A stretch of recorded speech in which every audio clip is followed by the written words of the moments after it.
ഒരു കാലത്ത് കാടുകളാൽ മൂടപ്പെട്ട ഒരു പ്രദേശമായിരുന്നു മൈനാഗപ്പള്ളി.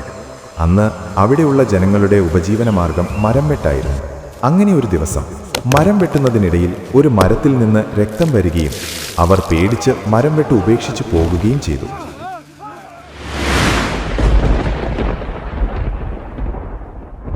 ഭക്ത, നീ വിശ്വസിക്കുന്നത് എന്നിലാണെങ്കിൽ നിന്നെ സംരക്ഷിക്കേണ്ട ഉത്തരവാദിത്വവും എന്റേതാണ്. അതിനാൽ നീ ഒന്നിനെയും ഭയപ്പെടേണ്ടതില്ല. നാം സദാ നിന്നിൽ നിറഞ്ഞു നിൽക്കുന്നു.